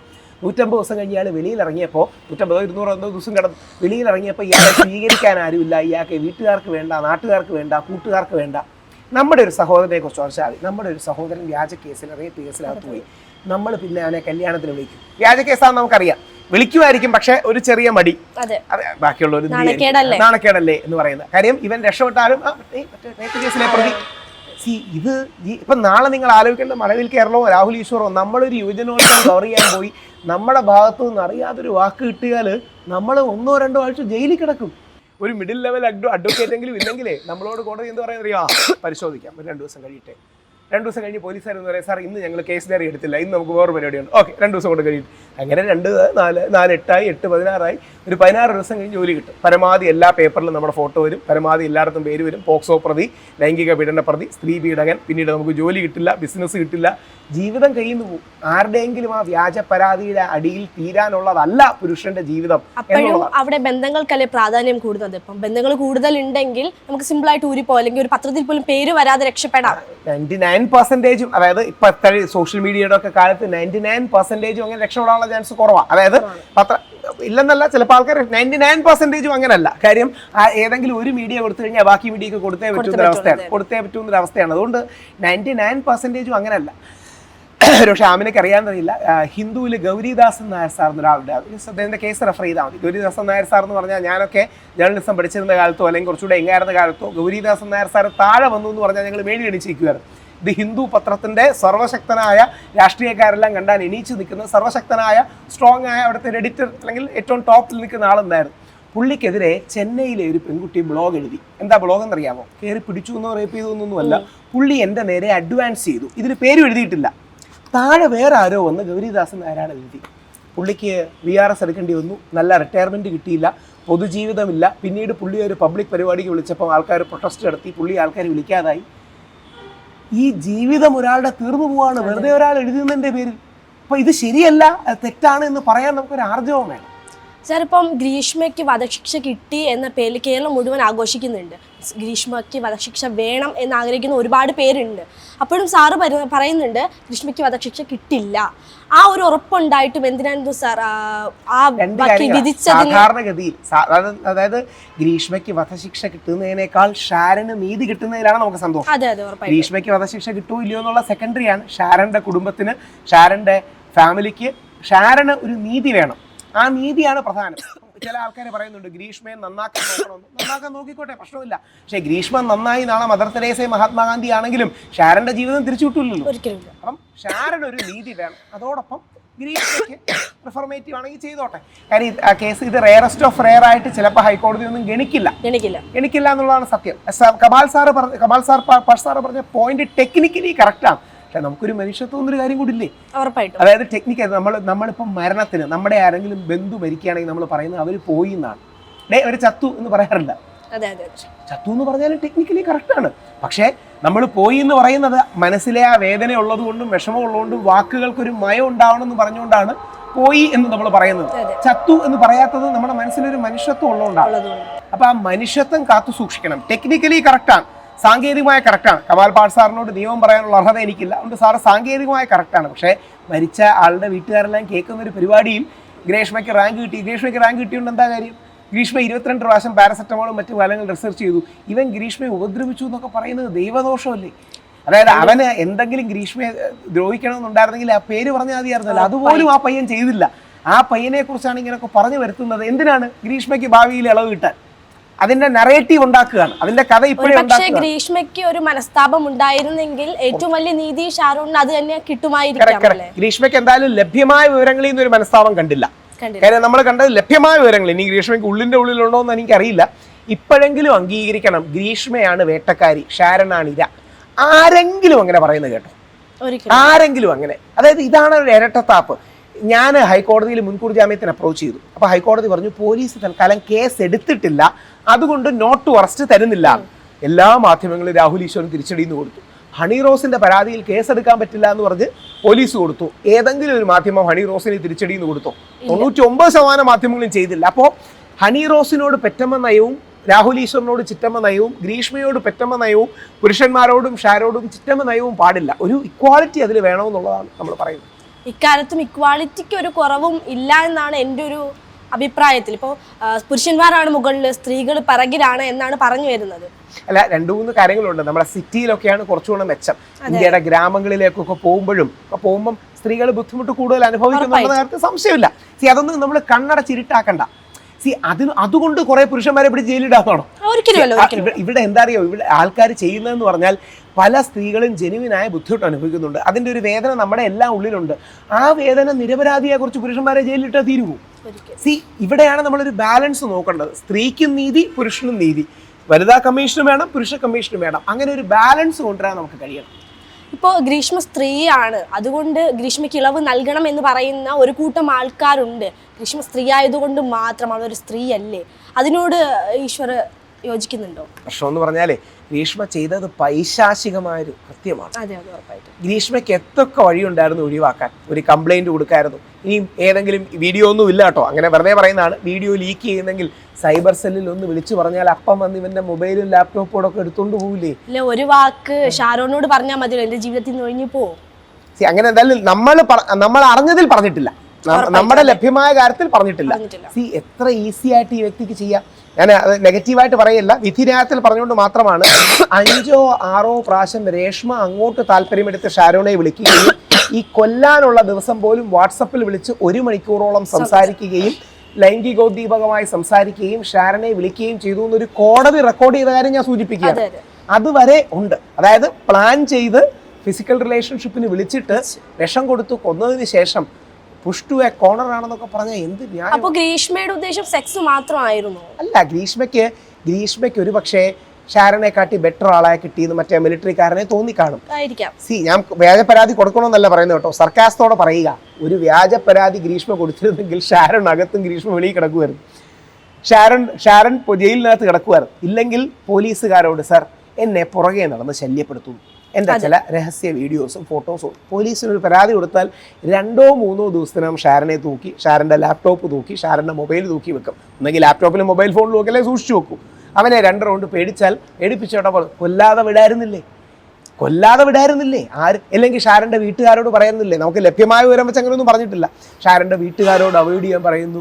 അവിടെയൊക്കെയാണ് കമാൽ പാഷ സാർ ഇവളെന്തിനാ ഇവന്റെ പുറകെ നടക്കുന്നത്? ഇവന് വേറെ ആരെയും കിട്ടൂലേ? അപ്പം കമാൽ പാഷ സാർ എന്തിനായിരിക്കും ഗ്രീഷ്മയെ സപ്പോർട്ട് ചെയ്യുന്നത്? കമാൽ പാഷ സാറിനെ ഏറ്റവും ആദരവും സ്നേഹത്തോടെയും ബഹുമാനത്തോടെയും പറഞ്ഞോട്ടെ, അത് പറഞ്ഞാൽ കൈയടിക്കും കുറച്ച് ഫെമിനിസ്റ്റുകൾ എന്ന് സാറിനൊരു തോന്നലുള്ളതുകൊണ്ടാണ് അത് പറയുന്നത്. ഞാൻ കമാൽ പാഷ സാറിനെ കേട്ടോ, ഞാൻ അദ്ദേഹത്തെ കാണുമ്പോൾ അദ്ദേഹത്തിന്റെ പാദങ്ങളിൽ തൊട്ട് വീഴുന്ന വ്യക്തിയാണ്, അത് വേറെ. പക്ഷേ കമാൽ പാഷ സാറിനെ പോലെ മുമ്പ് പറഞ്ഞൊരു കാര്യം കൂടെ പറയാം. നമ്മുടെ ഋഷിരാജ് സിംഗിനെ ഓർമ്മ കാണും, സിംഗം, നമ്മുടെ സൂര്യയുടെ സിംഗം പോലെയുള്ള ഋഷിരാജ് സിംഗ് സാർ പറഞ്ഞൊരു കാര്യം ഓർമ്മ കാണും. 14 സെക്കൻഡ് ഒരു പെൺകുട്ടിയെ നോക്കിയാൽ കേസെടുക്കാൻ വകുപ്പുണ്ട് എന്ന്. അങ്ങനൊരു വകുപ്പ് ഇന്ത്യൻ നിയമത്തിലില്ല. എന്ത് ചെയ്യാൻ പറ്റും? 14 സെക്കൻഡ് ഒരു കുട്ടിയെ നോക്കിയാൽ ഒരു ഗുമ്മിന് പറയണതാണ്. അതായത് കയ്യടി കിട്ടാനും ഒരു ഗുമ്മിരിക്കട്ടെ എന്ന് പറഞ്ഞ് നമ്മൾ യൂട്യൂബ് ചെയ്യുന്നവർക്കറിയാം, 1-2 പഞ്ച് ഡയലോഗുകൾ ഹുക്ക് ഇടണമെന്നൊക്കെ നമ്മൾ പറയാറുണ്ട്. അതേപോലെ നമ്മളൊക്കെ സാധാരണക്കാരാണ്, നമ്മളൊരു വീഡിയോയ്ക്ക് ഹുക്ക് ഇടുന്നതിൽ തെറ്റില്ല. പക്ഷേ ഋഷിരാജ് സിംഗ് സാറും കമാൽ പാഷ സാറും ഹുക്ക് ഇട്ട് തുടങ്ങിയാൽ വലിയ ബുദ്ധിമുട്ടാണ്. കാര്യം അവർ സമൂഹത്തെ രക്ഷിക്കുമെന്നും നമുക്കൊക്കെ ഒരു ചങ്ങലയായി പ്രവർത്തിക്കുമെന്നാണ്. അതായത് നമുക്ക് എന്തെങ്കിലും തെറ്റ് പറ്റിയാൽ നമ്മളെ ചേഞ്ച് ചെയ്യുന്ന ഒരു ചങ്ങലയാണ്. ചങ്ങലയ്ക്ക് ഭ്രാന്ത് പിടിച്ചാൽ എന്ത് ചെയ്യും എന്നുള്ളതാണ്. അതായത് ചുമ്മാ ഒരു പഞ്ച് ഡയലോഗിന് വേണ്ടി ഇരിക്കട്ടെ, 14 സെക്കൻഡ് നോക്കിയാൽ പെൺകുട്ടികളെ അറസ്റ്റ് ചെയ്യും, ഷാരന് വേറെ കുട്ടികളെ കിട്ടിയില്ലേ, അവൻ്റെ ഭാഗത്തും തെറ്റില്ലേ, 2 പേരുടെ ഭാഗത്തും പിഴവുണ്ടെന്ന് മരിച്ചൊരുത്തനെ കുറിച്ചാണ് പറയുന്നത്. അപ്പോൾ എന്തുകൊണ്ടായത് പറയുന്നത്? അതൊരു പഞ്ച് ഡയലോഗ്, ഗുമ്മിരിക്കട്ടെ തുടങ്ങിയ കാര്യങ്ങളാണ്. ഫെമിനിസ്റ്റുകളുടെ കൈയിടിയും കിട്ടും, കണ്ടോ സ്ത്രീപക്ഷവാദിയാണെന്ന് പറയും എന്ന് പറഞ്ഞുകൊണ്ടാണ്. അങ്ങനെ പറയുന്നതിന് ഒരു അർത്ഥവുമില്ല. ഇനി ഞാൻ ഒരുപാട് ആൾക്കാർ സ്ത്രീ വിരോധിയാണെന്നൊക്കെ പറയാറുണ്ട്. ഞാൻ ആലങ്കാരികമായി അവരോട് പറയാറുണ്ട്. ഞാൻ 2007 ആക്ടിവിസം തുടങ്ങുന്നത്. അവനൊക്കെ ഓർമ്മയുണ്ടെന്നല്ല, അഖില ഹാദിയ എന്നൊരു കേസ് ഉണ്ടായിരുന്നു 2010. അഖില ഹാദിയ എന്ന് പറഞ്ഞാൽ ഒരു കുട്ടി ഇതേപോലെ വീട്ടുകാരോട് മല്ലിട്ട് മതപരിവർത്തനമൊക്കെ ചെയ്തു പോയതാണ്. എൻ്റെ കൂടെ നിൽക്കുന്ന വലതുപക്ഷത്തെ എല്ലാവരെയും വെറുപ്പിച്ചുകൊണ്ട് അഖില ഹാദിയയ്ക്ക് അനുകൂലമായ ഒരു സമീപനം ഞാൻ എടുക്കുകയും അതുകൊണ്ടുകൂടി ആ കുട്ടിക്ക് സുപ്രീം കോടതിയിൽ നിന്ന് മോചനമൊക്കെ കിട്ടുകയൊക്കെ ചെയ്തു. അപ്പം നമുക്കെല്ലാം ഒരു സ്ത്രീ പുരുഷ ബാലൻസ് ഉണ്ട്. ആ ബാലൻസ് പലപ്പോഴും ഈ തീവ്ര ഫെമിനിസ്റ്റുകൾക്കില്ല. ഞങ്ങളുടെ കൂടെ നിൽക്കുന്ന തീവ്ര മെയിൽ ഷോവിനിസ്റ്റുകൾക്കും ഇല്ല. ഞങ്ങളുടെ ഇടയിലെ കുറേ ആൾക്കാരുണ്ട്, സ്ത്രീകളെ പ്രകോപിപ്പിക്കലാണ്, ഫെമിനിസ്റ്റുകളെ പ്രകോപിപ്പിക്കലാണ്, പുരുഷ സ്നേഹം എന്ന് വിചാരിക്കുന്ന ആൾക്കാരുണ്ട്. ഇല്ലെന്നൊന്നും പറയണില്ല. ഞാൻ അവരോടും പറയാറുണ്ട്, എന്തിനിടയിൽ പോയി അവരെ പ്രകോപിപ്പിക്കുന്നത്? നമുക്കൊരു വിമർശനം പറയാം, നമ്മൾ ബഹുമാനത്തോടെ ഇന്ന കാര്യത്തിൽ വിമർശനം പറയാം. അതിനപ്പുറം നമ്മളൊരു ലക്ഷ്മണ രേഖയുണ്ട്, ഒരു ലൈനുണ്ട്, ഇനി ക്രോസ് ലൈൻ ഉണ്ട്, എന്ത് വിളിച്ചാലും ആ ലൈൻ ക്രോസ് ചെയ്യരുത്. സാറൊരു മെയിൽ ഷോവിനിസ്റ്റ് ആണോ? ഞാൻ മെയിൽ ഷോവിനിസ്റ്റ് അല്ല, ഞാനൊരു മെയിൽ ആക്ടിവിസ്റ്റാണ്. മെയിൽ ഷോവിനിസം തെറ്റാന്ന് വിശ്വസിക്കുന്ന വ്യക്തിയാണ്. പക്ഷേ മെയിൽ ഷോവിനിസത്തിന്റെ മറുപടി ഫീമെയിൽ ഷോവിനിസം അല്ല. പല ആൾക്കാരുടെയും പ്രശ്നം അതാ. മെയിൽ ഷോവിനിസത്തിന്റെ മറുപടി ഫീമെയിൽ ഷോവിനിസം അല്ല. നേരെ തിരിച്ച് ഫീമെയിൽ ഷോവിനിസത്തിന്റെ മറുപടി മെയിൽ ഷോവിനിസം അല്ല. അപ്പോൾ അവിടെയാണ് എന്നെ നമ്മുടെ അഡ്വക്കേറ്റ് മിനി മാഡം ഉണ്ട്, ശ്രീ സിദ്ദിഖിൻ്റെയും ശ്രീ ദിലീപിൻ്റെയും കേസ് വന്നപ്പോൾ എന്നെ ഒരു TV ഇരുന്ന് ചീത്ത വിളിച്ചാൽ ഒരു ചോദിച്ചു, എന്താണ് നിന്റെ അച്ഛനാണോ സിദ്ദിഖ്, നിന്റെ അച്ഛനാണോ ദിലീപ്, നിനക്ക് എത്ര അച്ഛന്മാരുണ്ടെന്നൊക്കെ ചോദിച്ചു. ഞാൻ ചിരിച്ചുകൊണ്ട് കേട്ടുകൊണ്ടിരുന്നു. ഞാൻ 2 കാര്യങ്ങൾ കൊണ്ടാവുന്നു. മിനി മാഡം അപ്പോഴത്തെ ദേഷ്യത്തിൽ പറഞ്ഞാണ്, പ്രത്യേകിച്ച് ഒന്നും ഉദ്ദേശിച്ച് പറഞ്ഞതല്ല. എനിക്കറിയാം മിനി മാഡത്തെ ബഹുമാനമാണ്. അതാണ് ഒന്നാമത്തെ കാര്യം. 2ാമത്തെ കാര്യം, ഞാൻ എന്തെങ്കിലും അതേപോലെ തിരിച്ചു പറഞ്ഞാൽ അടുത്ത ദിവസം പോലീസിൻ്റെ വീട്ടിൽ നിന്ന് അറസ്റ്റ് ചെയ്യും. മിനി മാഡം അത് പറയുകയാണെങ്കിൽ വാ പഞ്ച് ഡയലോഗ്, അങ്ങനെ എയർ കയറ്റി എന്ന് പറയും. ഞാനത് പറയുകയാണെങ്കിൽ സ്ത്രീ വിരുദ്ധം ജയിലിൽ കയറ്റണമെന്ന് പറയും. അതുകൊണ്ട് ഒന്നെങ്കിൽ എയറിൽ അല്ലെങ്കിൽ ജയിലിൽ, ഇതാണ് ഈ നാട്ടിലെ പുരുഷന്റെ ഗതി എന്നുള്ളതാണ് പ്രശ്നം. സാർ, ഇതിനേക്കാൾ ഗ്രീഷ്മയെ അല്ലെങ്കിൽ ഷാരോണിനെക്കാളും ക്രൂരമായി മരിച്ച ഒരുപാട് സ്ത്രീകളുണ്ട്. ക്രൂരമായി നമ്മുടെ നിർഭയ, അതെ, ഒരുപാട് പേര് പറയാം. ജ്യോതി എന്നാണ് ആ കുട്ടിയുടെ പേര്. അന്ന് ഞാൻ പോയി കണ്ടിരുന്നു, മരിച്ചോണ്ടാ പറയുന്നത്. നിർഭയയുടെ അച്ഛനെയും അമ്മയൊക്കെ കണ്ടിരുന്നു. നമ്മുടെ ഈ ശബരിമല കേസ് ഇറങ്ങുന്ന സമയത്തായിരുന്നു. ഭയങ്കര വിഷമം തോന്നിയതാണ്. നമ്മുടെ നാട്ടിലെ ഏറ്റവും അതിരൂക്ഷമായ, പറയാൻ പോലും പറ്റാത്ത, അതായത് ഈ സിനിമയിലൊന്നും കാണിക്കുന്ന ക്രൂരതയെക്കാട്ടി കൂടുതൽ ക്രൂരതയാണ് ആ കുട്ടി അനുഭവിച്ചത്. ഇവനെ ഒന്നും ഒരു കാരണവശാലും വെറുതെ വിടരുത്. അല്ല, ഇവനൊക്കെ മനുഷ്യകുലത്തിനും പുരുഷകുലത്തിനും നാണക്കേടാണ്. അവിടെയാണ് റിയൽ മെൻ ഡോണ്ട് റേപ്പ് എന്നൊക്കെ പറയുന്ന വാചകങ്ങൾ ഫെമിനിസ്റ്റ് പറയുന്നത്. അതിനോടൊക്കെ യോജിപ്പാണ്. ഒരു കാരണവശാലും. പിന്നെ ഒരു കാര്യം കൂടെ ഉണ്ട്, അമ്മയ്ക്ക് എത്രമാത്രം മനസ്സിലാവുമെന്ന് അറിയാം, അല്ലെങ്കിൽ ആ അർത്ഥത്തിലല്ല, അതായത് ഒരു പെൺകുട്ടിക്ക് എത്രമാത്രം മനസ്സിലാവുമെന്ന് എനിക്കറിയില്ല. പക്ഷേ പെൺകുട്ടികൾ അറിയാൻ വേണ്ടി ഒരു സുഹൃത്ത് പറയുന്നതായിട്ട് എടുക്കണം. സദാചാര ആംഗള പറയുന്നതായിട്ടല്ല, ഒരു സുഹൃത്ത് പറയുന്നതായിട്ട്. അതായത് മെയിൽ സെക്ഷുവാലിറ്റിയും ഫീമെയിൽ സെക്ഷുവാലിറ്റിയും തമ്മിൽ വലിയ വ്യത്യാസമുണ്ട്. ആണിൻ്റെ സെക്ഷുവാലിറ്റി പ്രധാനമായി വിഷ്വലാണ്, പെൺകുട്ടിയുടെ സെക്ഷുവാലിറ്റി പ്രധാനമായും മെൻ്റലാണ്. അതിനെക്കുറിച്ചുള്ള ഒരുപാട് സ്റ്റഡീസ് ഉണ്ട്. അതായത് ആണിന് മെൻ്റൽ ഇല്ല എന്നൊന്നുമല്ല കേട്ടോ. ആണിൻ്റെ സെക്ഷുവാലിറ്റി പ്രധാനമായി വിഷ്വലി സ്റ്റിമുലൻ്റാണ്. പെൺകുട്ടിയുടെ സൈക്കോളജിക്കലും മെൻ്റലുമാണ്. ആണിൻ്റെ സെക്ഷുവാലിറ്റി വൈഡും വൈൽഡുമാണ്. പെൺകുട്ടിയുടെ സെക്ഷുവാലിറ്റി ഫോക്കസ്ഡും പേഴ്സണലൈസ്ഡുമാണ്. ഉദാഹരണം, ഞങ്ങൾ പുരുഷന്മാർ എപ്പോഴെങ്കിലും ബസ്സിൽ കയറുമ്പോൾ ഞങ്ങൾ ഒരിക്കലും ഒരു പിൻ കൈ സൂക്ഷിക്കാറില്ല. ഏതെങ്കിലും പെൺകുട്ടി എന്നെ തോണ്ടും, അവളെ തിരിച്ച് കൈ കുത്തണം എന്ന് പറഞ്ഞ് നമ്മൾ തോണ്ടാറുണ്ട്. എന്ന് പറഞ്ഞ് ആണുങ്ങൾ തോണ്ടാന്നല്ല. ആണിൻ്റെ അത് തെറ്റും തന്നെയാണ്. അത് കുറച്ചുകൂടെ വൈഡാണ്. അതുകൊണ്ടാണ് ആൺകുട്ടികൾക്ക് നമുക്ക് ലൈംഗിക വിദ്യാഭ്യാസവും എത്തിക്കൽ വിദ്യാഭ്യാസവും ആദ്യം ആൺകുട്ടികൾക്കാണ് കൊടുക്കേണ്ടത്. നമ്മുടെ എല്ലാ വിശുദ്ധ ഗ്രന്ഥങ്ങളും, ആ ഒരു വരി കൂടെ പറഞ്ഞാൽ നിർത്താം, എല്ലാ വിശുദ്ധ ഗ്രന്ഥങ്ങളും ബൈബിൾ ആകട്ടെ, ഖുർആൻ ആകട്ടെ, ഗീതയാകട്ടെ, പറയുന്ന ഒരാശയം ആണിൻ്റെ കണ്ണിന് മിതത്വം വേണം, പെൺകുട്ടിയുടെ വസ്ത്രത്തിന് മിതത്വം വേണമെന്നാണ്. ഖുർആനിൽ ഒരു വരി തന്നെയുണ്ട്. അതായത് ആദ്യം വേണ്ടത് ആണിൻ്റെ കണ്ണിൻ്റെ മിതത്വമാണ്, അല്ലെങ്കിൽ നമ്മുടെ നോട്ടത്തിൻ്റെയും മറ്റും മിതത്വമാണ്. രണ്ടാമത് മാത്രം മതി പെൺകുട്ടിയുടെ വസ്ത്രത്തിൻ്റെതാണ്. അപ്പോൾ ഈ സ്ത്രീ പുരുഷ ലൈംഗികതകളിൽ ഒരു വലിയ വ്യത്യാസമുണ്ട്. അത് വലിയൊരു റിയാലിറ്റിയാണ്. ആൺ പെൺ പോൺ കൺസംഷൻ, ആൺ പെൺ ഇറോട്ടിക്ക കൺസംഷൻ ഒക്കെ നോക്കുകയാണെങ്കിൽ ബ്രെയിൻ സ്റ്റിമുലേറ്റ് രീതി, ബ്രെയിനിലെ എത്ര ഏരിയയാണ് ഡെഡിക്കേറ്റഡ് ടു സെക്ഷുവാലിറ്റി, ഇതിലൊക്കെ ഒരുപാട് വ്യത്യാസങ്ങളുണ്ട്. അതൊക്കെ നിങ്ങൾ ഗൂഗിളിലോ ChatGPTയിലോ അടിച്ച റിസർച്ച് പേപ്പർ അടക്കം കിട്ടും. ഈ ഒരു റിയാലിറ്റി കൂടി നമ്മുടെ സഹോദരിമാർ മനസ്സിലാക്കണം. ഈ റിയാലിറ്റി നിങ്ങൾക്ക് പറഞ്ഞു തരാത്ത സുഹൃത്ത്, നിങ്ങളുടെ ആൺ സുഹൃത്ത് നിങ്ങളുടെ നല്ല സുഹൃത്തല്ല. ഇതെല്ലാം വെറും യാന്ത്രികമാണ്, നീ ഏത് ഡ്രസ്സ് ഇട്ടാലും ഞാൻ വേറൊരു രീതിയിൽ നിന്നെ നോക്കില്ല എന്നൊക്കെ ഒരു പുരുഷൻ പറയുകയാണെങ്കിൽ ഓർത്തു വെച്ചോളൂ, കള്ളനാണ്. അപ്പം അതുകൊണ്ടാണോ സാർ സ്ത്രീകൾ ചെറിയ വസ്ത്രധാരണം കുറയുമ്പോൾ പുരുഷന്മാരുടെ സെക്ഷുവാലിറ്റി അല്ല അട്രാക്ഷൻ കൂടും എന്ന് പറയുന്നത്? സ്റ്റിമുലേഷൻ ഉണ്ടാവും എന്നുള്ളതൊരു ബയോളജിക്കൽ റിയാലിറ്റിയാണ്. ഇപ്പൊ എന്ത് ചെയ്യാൻ പറ്റും?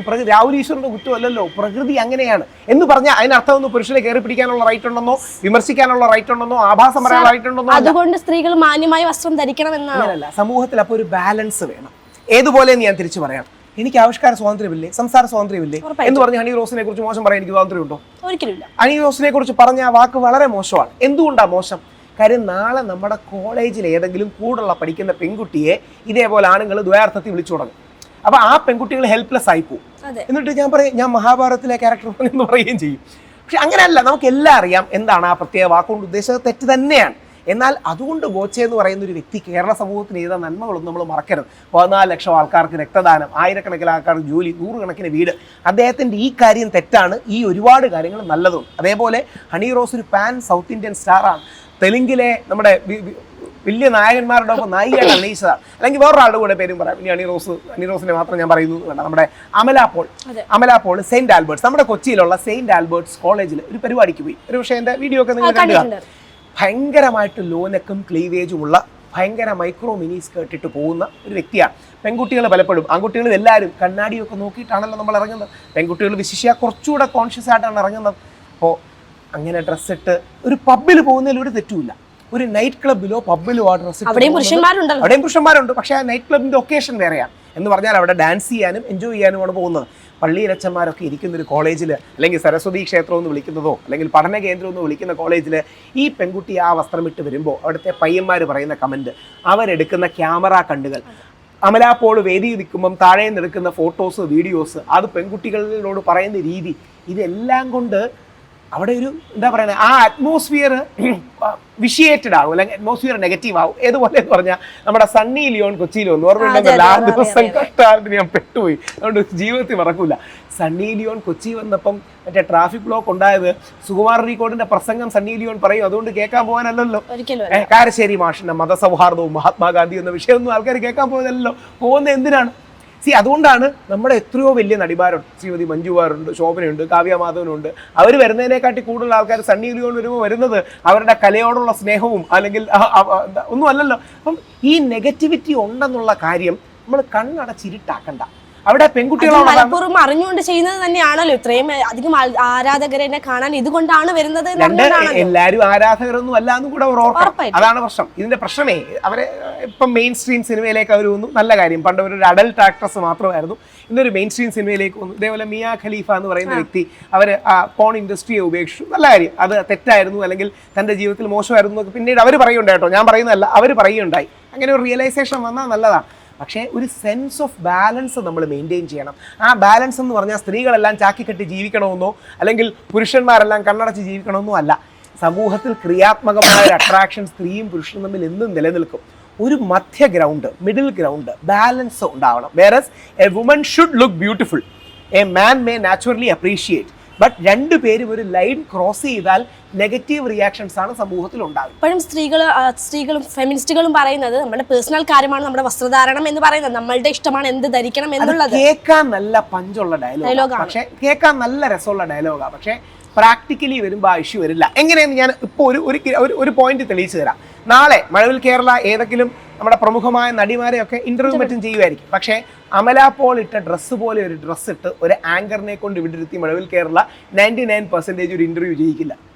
അതായത് അമല പോളിനെ ഇന്റർവ്യൂ ചെയ്യുമ്പോൾ ചിലപ്പോൾ അവർ ആ ഡ്രസ്സ് ഇട്ടാൽ ഓക്കെ ആയിരിക്കും. പക്ഷേ ഒരു ആങ്കർ, നിങ്ങൾക്കും എന്തെങ്കിലുമൊക്കെ ഒരു ഡ്രസ് കോഡും സാധനങ്ങളും ഒക്കെ കാണും. നാളെ ഒരു ആങ്കർ അമല പോൾ ഇട്ട അതേ ഡ്രസ്സ് ഇട്ട് ഇവിടെ ഇരുന്ന് ചെയ്യിക്കില്ല, അല്ലെങ്കിൽ ഒരു മുഖ്യധാരാ ചാനലും ചെയ്യിക്കില്ല. എന്തുകൊണ്ടാണ്?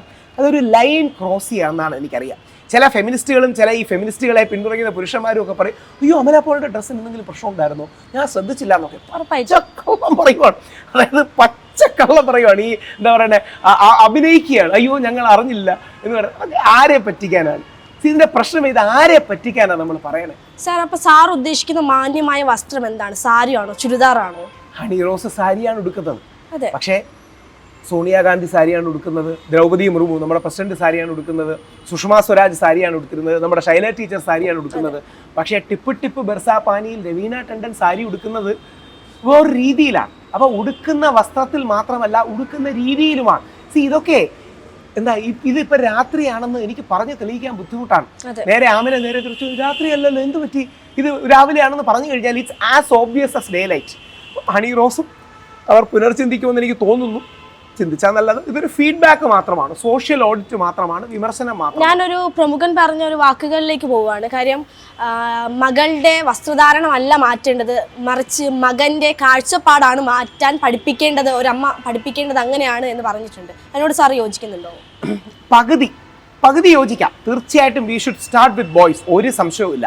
പെൺകുട്ടികൾ ഏത് വസ്ത്രം ഇട്ട് നടന്നാലും അവളെ ആഭാസം പറയാൻ റൈറ്റ് ഇല്ല, ശരീരത്തിൽ സ്പർശിക്കാൻ പോലും റൈറ്റ് ഇല്ല. അതാണ് നമ്മുടെ, അത് ഇനിയും എന്ത് ഡ്രസ്സ് ഇട്ടാലും ഇട്ടില്ലെങ്കിലും അത് that's a absolute matter of no question.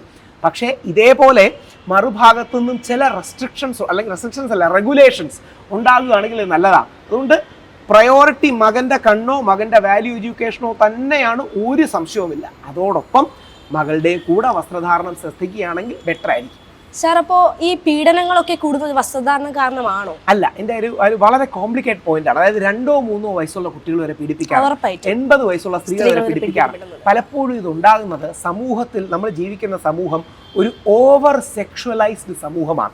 ഉപ്പ് തൊട്ട് കർപ്പൂരം വരെ വിൽക്കുന്നതിന് ബിക്കിനി ഇട്ട പെൺകുട്ടികളെ കൊണ്ടുവരികയും IPL 6 or 4 അടിക്കുമ്പോൾ മൈക്രോ മിനീസ് കെട്ടിട്ട കുട്ടികളെ താഴേന്ന് ക്യാമറ സൂം ചെയ്തെടുത്ത് അവരുടെ ചാട്ടം എടുക്കുകയും ചെയ്യുന്നത് ക്രിക്കറ്റിനോടുള്ള ഇഷ്ടം കൊണ്ടൊന്നും അല്ലല്ലോ.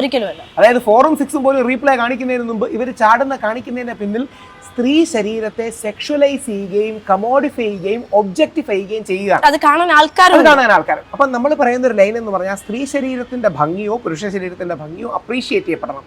അത് വൾഗറൈസ് ചെയ്ത് ഒബ്സീനാക്കി സെക്ഷുവലൈസ് ചെയ്താൽ ആത്യന്തികമായി പൊതുസമൂഹത്തിന് അതിന്റെ ദോഷമുണ്ടാകും. എങ്ങനെയെന്നും കൂടെ പറയാം. ഇപ്പൊ പോണോഗ്രഫി കണ്ടിട്ടാണോ ആൾക്കാർ റേപ്പ് ചെയ്യുന്നതെന്ന് ചോദിക്കാം. പക്ഷേ നമുക്ക് ഇന്ന് എംപിരിക്കൽ ഡേറ്റയുണ്ട്. ബോംബെയിൽ 4 വയസ്സുള്ള ഗുഡിയ എന്നാണ് ആ കുട്ടിയുടെ പേര്, ശരിക്കും പേര് വേറെയാണ്, നിർഭയ പോലൊരു പേരിട്ട് കൊടുത്താണ് ഗുഡിയ. ഈ ഗുഡിയെ റേപ്പ് ചെയ്ത അല്ലെങ്കിൽ ഉപദ്രവിച്ച ആള് ചൈൽഡ് പോണോഗ്രഫി കണ്ട് ഏതാനും മിനിറ്റുകൾക്ക് ശേഷമാണ് ഈ കുട്ടിയെ ആക്രമിക്കുന്നത്. സോ അങ്ങനെ ഡിറക്റ്റ് കോറിലേഷൻ എസ്റ്റാബ്ലിഷ് ചെയ്യാനുള്ള കാര്യങ്ങൾ നമുക്ക് ഇന്ന് അവൈലബിൾ ആണ്. അപ്പോൾ ഓവർ സെക്ഷുവലൈസ്ഡ് ആകുന്ന ഒരു സമൂഹം അപകടം വിളിച്ചു വരുത്തും. ഞാൻ ശ്രീരാമനും ഹരിചന്ദ്രനൊന്നും അല്ല, എൻ്റെ ജീവിതത്തിൽ എൻ്റെതായ പ്രശ്നങ്ങളും പാളിച്ചകളും ഒക്കെ എനിക്ക് പറ്റിയിട്ടുമുണ്ട്. പക്ഷേ ഞാൻ വൈറ്റ് ആണെന്ന്, അതായത് അബ്സല്യൂട്ട് 100% വൈറ്റ് ആണെന്ന് ഒരിക്കലും നമുക്കൊരു ഗ്രേ ഏരിയയിലെങ്കിലും പിടിക്കണം. ടോട്ടൽ ബ്ലാക്ക് പോകണ്ട. അതായത് വൈറ്റും ഉണ്ട്, ഗ്രേയും ഉണ്ട്, ബ്ലാക്കും ഉണ്ട്. നമ്മുടെ എല്ലാ ലൈഫിലും വൈറ്റും ഗ്രേയും ബ്ലാക്കും ഉണ്ട്. നമ്മളൊന്നും അങ്ങനെ പുണ്യാളത്തിമാരോ പുണ്യാളന്മാരോ ഏഞ്ചൽസ് ഫോളൻ ഫ്രം ഹെവനോ ഒന്നും അല്ല. പക്ഷെ നമുക്ക് വൈറ്റും ഉണ്ട്, ബ്ലാക്കും ഉണ്ട്. അതിനിടയ്ക്ക് ഒരു ഗ്രേ എങ്കിലും പിടിക്കണം, പൂർണ്ണമായും ബ്ലാക്ക് ആവരുത്. സർ, നമ്മൾ തിരിച്ച് ഗ്രീഷ്മയുടെ കേസിലേക്ക് വരുമ്പോൾ, ഇപ്പോൾ വധശിക്ഷ വിധിച്ച ജഡ്ജിക്ക് വേണ്ടി പാലഭിഷേകം ചെയ്യുന്നു, അതുപോലുള്ള മുദ്രാവാക്യങ്ങൾ വിളിക്കുന്നു. അപ്പം അതിനെതിരെ സാറിന് എന്താണ് പറയാനുള്ളത്? സിംബോളിക് കാര്യം മാത്രമേ ഉള്ളൂ. നേരത്തെ പറഞ്ഞതുപോലെ പാലഭിഷേകം ചെയ്യുന്നത്, പടക്കം പൊട്ടിക്കുന്നത്, പൂമാല ഇടാൻ പോകുന്നത്, ജീവിതത്തിൽ അവർ അനുഭവിച്ച വേദനയെ അവർ റിയാക്ട് ചെയ്യാൻ നോക്കുക. ഇപ്പൊ ഇന്നലെ മെൻസ് കമ്മീഷന്റെ ഓൾ കേരള മെൻസ് അസോസിയേഷന്റെ പലരും വന്നിരുന്നു. എല്ലാവരും പ്രഗത്ഭരായ പ്രവർത്തകരാണ്. ശ്രീ വട്ടിയൂർക്കാവ്, അജിത് കുമാർ അടക്കം, അവിടെ ജിമോൻ അടക്കം ഒരുപാട് പേര് വന്നിരുന്നു. ഇവരെല്ലാം ജീവിതത്തിൽ ഏതെങ്കിലും തിക്താനുഭവങ്ങൾ അനുഭവിച്ച് അതിനോട് പ്രതികരിക്കുന്നവരാണ്. 100 ദിവസവും 50 ദിവസവും 150 ദിവസവും ഒക്കെ ജയിലിൽ പിടിച്ചിടുമ്പോൾ പിന്നീട് ഏതെങ്കിലും പുരുഷനൊരു പ്രശ്നം വരുമ്പോൾ നമുക്കതിനോടൊരു താതാത്മ്യം തോന്നും.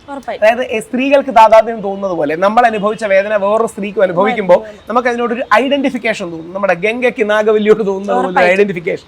അപ്പൊ അങ്ങനെ ചില ആൾക്കാർ ഓവർ റിയാക്ട് ചെയ്യുന്നതാണ്. നിങ്ങളത് ക്ഷമിച്ചു കളയൂ, വിട്ടുകളയൂ. അവരുടെ ജീവിതത്തിൽ അവർ നേരിട്ട അനീതിയോട് അവർ റെസ്പോണ്ട് ചെയ്യുകയാണ് എന്നുകൂടി നമ്മൾ അറിയണം. അപ്പം അത് പോലീസുകാർ കട്ടൗട്ട് എടുത്ത് മാറ്റുകയൊക്കെ ചെയ്തിരുന്നു. ഞാൻ പോലീസുകാരോട് തമാശയ്ക്ക് പറഞ്ഞേ, സീരിയസ് ആയിട്ടല്ല. പോലീസുകാരാ, നിങ്ങൾ ഓർക്കേണ്ട കാര്യം, നാളെ നിങ്ങൾക്കെതിരെ വ്യാജ പരാതി വന്നാലും ഞങ്ങളെ കാണൂ, കൂടെ ഉള്ളവർ നിങ്ങളെ തള്ളി പറയും. നാളെ നിങ്ങൾക്കെതിരെ, ഞാൻ ഇന്ന് മീഡിയക്കാരോട് രാവിലെ പറഞ്ഞു, നിങ്ങൾ മീഡിയക്കാർ ഓർക്കേണ്ട കാര്യം, നാളെ നിങ്ങൾക്കെതിരെ ഒരു വ്യാജ പരാതി വന്നാൽ അപ്പം കൂടെ ഉള്ളവന്മാർ കൈയെടുക്കും. എന്നിട്ടൊന്ന് പറയും, അയ്യോ നീ പിന്നെ സ്ത്രീ വിരുദ്ധനും ഞാൻ ഫെമിനിസ്റ്റുമായി. അതുകൊണ്ട് ഇത് നമുക്ക് ഏവർക്ക് സംഭവിക്കാം. പോലീസുകാർ ചിരിച്ചിട്ട് പറഞ്ഞു, അവർക്ക് കിട്ടിയ ഉത്തരവിന്റെ ഭാഗമായിട്ട് ചെയ്യുന്നതാണ്. അവർക്ക് കിട്ടിയ, അല്ലാതെ പോലീസുകാരോട് എങ്ങനെ ദേഷ്യം തോന്നിയിട്ട് കാര്യമൊന്നുമില്ല. പോലീസുകാർക്ക് കിട്ടിയ ഉത്തരവിന്റെ ഭാഗമായി ചെയ്യുന്നു. പക്ഷെ നമ്മൾ ഓർക്കേണ്ട കാര്യം, ഒരു ലെവൽ പ്ലേയിങ് ഫീൽഡ്, ഒരു ബാലൻസ് നമ്മൾ പിടിക്കണം ഈ സ്ത്രീ പുരുഷ വിഷയങ്ങളിൽ. സ്ത്രീയും പുരുഷനും പരസ്പര പൂരകങ്ങളാണ്. അവർ രണ്ടുപേരും ഒരുമിച്ചാലേ ലോകം മുമ്പോട്ട് പോകൂ. വനിതാ കമ്മീഷൻ പോലെ പുരുഷ കമ്മീഷൻ, വനിതാ കമ്മീഷന് ബദലായിട്ടല്ല, വനിതാ കമ്മീഷന് പൂർത്തീകരണം അല്ലെങ്കിൽ കോംപ്ലിമെന്ററി ആയിട്ട് നേരത്തെ സൂചിപ്പിച്ച പോലെ പുരുഷ കമ്മീഷനിൽ ഏറ്റവും പ്രധാനം ഒരു വനിതാ അംഗത്തെയും നമ്മൾ പറഞ്ഞിട്ടുണ്ട്. ആ വനിതാ അംഗമാണ് പുരുഷൻ കൊടുക്കുന്ന പരാതി ശരിയാണോ തെറ്റാണോ എന്ന് വാലിഡേറ്റ് ചെയ്യേണ്ടത്.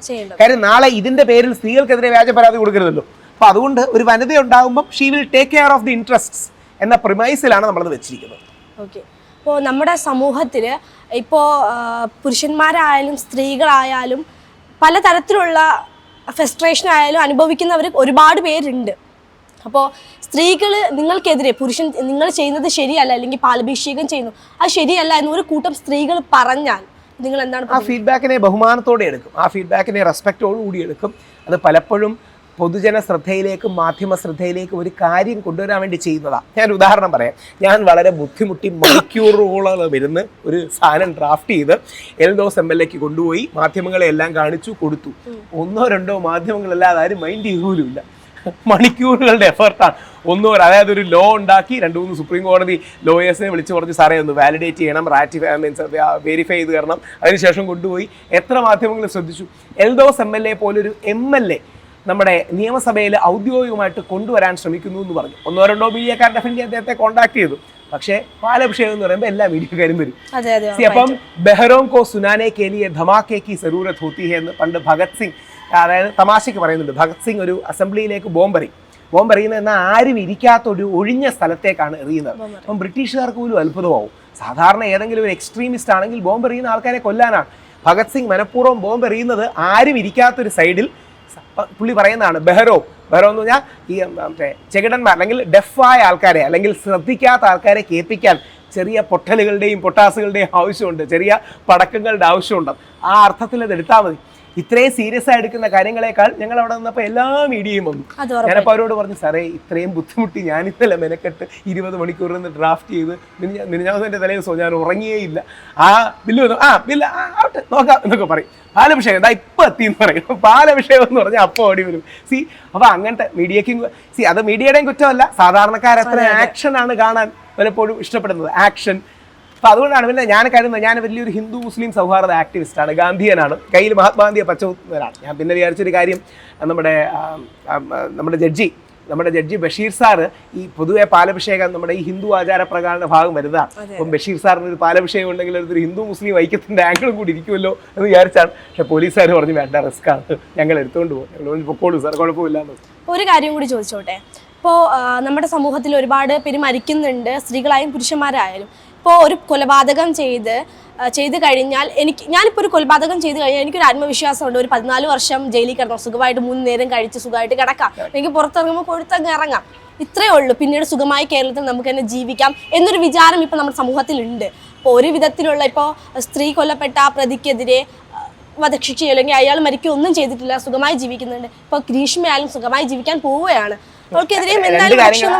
ആലങ്കാരികം എങ്ങനെ വരുമ്പോൾ വധശിക്ഷ വരാൻ ചാൻസ് ഇല്ല. പക്ഷേ ഈ സത്യം ഈ ഇങ്ങനെ സമൂഹത്തിൽ ചിന്തിക്കുന്നവരുണ്ടെങ്കിൽ അവരോട് പറയുക, എന്നെ 5 തവണ ശബരിമല പ്രൊട്ടസ്റ്റിന് വേണ്ടി ജയിലിലിട്ടിട്ടുണ്ട്. പിന്നെ നമ്മുടെ മലയേറിയന്മാരുടെ ഫൈറ്റിന് വേണ്ടി ജയിലിൽ പോയിട്ടുണ്ട്. അങ്ങനെ പല വിഷയങ്ങളിലും ആദിവാസി പ്രശ്നങ്ങളിലൊക്കെ ഇടപെട്ട് പോയിട്ടുണ്ട്. ജയിലിൽ കിടക്കുന്നത് ഭയങ്കര ബോറടിയാണ്. ഇതിൻ്റെ പ്രശ്നം എന്നറിയോ, വെളിയിൽ നിൽക്കുമ്പോൾ നമ്മൾ ജില്ലെന്ന് പറഞ്ഞ് നിൽക്കും, ക്യാമറകൾ വരും, വീട്ടുകാർ വരും, നാട്ടുകാർ വരും, ഓടിക്കൂടും, ഹായ് എന്നൊക്കെ പറയും, നമ്മൾ കിടിലാണെന്നൊക്കെ പറയും. ജയിലിൽ പോയി 2-3 ദിവസം കഴിഞ്ഞാൽ ഭയങ്കര ബോറടിയാണ്. അപ്പം ജയിലിലെ ഏറ്റവും വലിയ പീഡനം എന്ന് പറഞ്ഞാൽ ബോറടിയാണ്. അതായത് രാവിലെ ഒരു 6:30-7:00 എണീപ്പിക്കും, രാത്രി ഒരു 11 മണിക്ക് കിടക്കണം. ആ സമയത്തുള്ളിൽ നമുക്ക് ചെയ്യാൻ പ്രത്യേകിച്ചൊന്നുമില്ല. അതുകൊണ്ട് ഈ പറയുന്നത് പോലെ ജയിലിൽ കിടന്നു കഴിഞ്ഞാൽ ആവശ്യമാണെന്ന് വിചാരിച്ച് വരരുത്. ജയിൽ ഞങ്ങളുടെ ഏകദേശം ഇത്രയുള്ള സ്ഥലത്ത് ഞങ്ങളെ ആദ്യ ശബരിമല അറസ്റ്റ് ചെയ്തപ്പം 18 പേരുണ്ടായിരുന്നു. അതായത് രണ്ടാമത് അറസ്റ്റ് ചെയ്തപ്പം ഇതുപോലത്തെ സൈഡിൽ ചെറുതായിട്ടൊരു മറച്ചൊരു ബാത്റൂം മാത്രമേ ഉള്ളൂ. ഒരുപാട് ജയിലിൽ വലിയ ഫെസിലിറ്റി ഒന്നുമില്ല. അങ്ങനെ അവസാനം എന്നെ അറസ്റ്റ് ചെയ്യപ്പോൾ ഞാൻ കോടതിയോട് പറഞ്ഞു, സാർ ഒരു അഭ്യർത്ഥനയുണ്ട്. അപ്പം അവർക്കും അറിയാം, നമ്മൾ മറ്റേ ക്രിമിനൽ ഒഫൻസ് ഒന്നുമല്ല, സോഷ്യൽ പ്രൊട്ടസ്റ്റിന് പോകുന്നവർക്കൊരു വിലയാണ്. ഞങ്ങൾക്ക് ഭക്തിഗാനമൊക്കെ പോലീസ് വെച്ച് തന്നിട്ടുണ്ടായിരുന്നു. ഞാൻ അവസാനം കോടതിയിൽ അറസ്റ്റ് ചെയ്യുമ്പോൾ, സാറേ കാക്കനാട് ജയിലിൽ വിടുക, അതൊഴിച്ച് ബാക്കിയെല്ലാം കണ്ടു. അപ്പം പറഞ്ഞു, ഇപ്പം പണി നടക്കുകയാണ്, അതുകൊണ്ട് മാവേലിക്കരയിലേക്ക് എന്നെ കൊണ്ടുപോയി.